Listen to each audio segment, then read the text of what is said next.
Good morning mga boss. Kumusta po kayo? Ngayon naman po ay pag-usapan po natin ang tungkol sa pagpapalahi o pag-breed ng isang manok.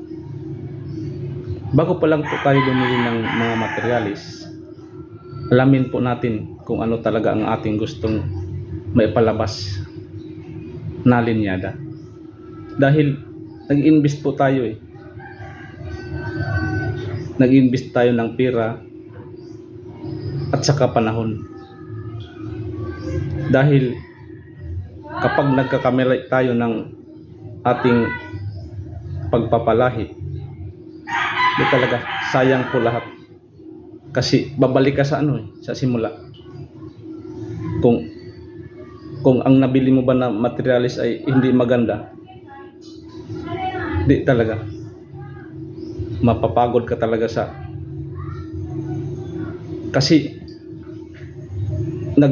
nag-invest ka tapos yung napalabas mo hindi pala maganda.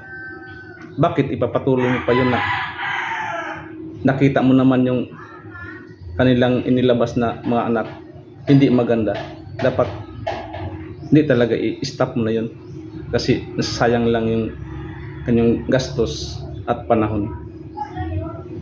Kaya nga mga boss, hindi simple lang yung pag-breed para ding nagsusugal ka na yung pera.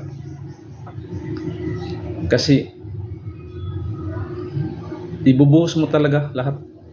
Kung nagsiseryos ka sa pag-breeding, ibubuhos mo talaga yung attention mo. Kailangan tutok ka talaga tutok ka talaga sa kanila. Hindi yung ano-ano lang, nag-breed lang kasi pag maganda okay, pag hindi okay.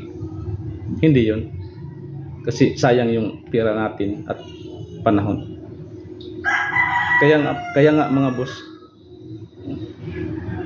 bago pa lang po tayo bumili ng isang materialis, talaga bibili tayo ng materialis mga boss na yung gusto natin. Tapos yung maganda po talaga kung saan po galing yan o saan talaga sila nanggaling na farm. Yun po.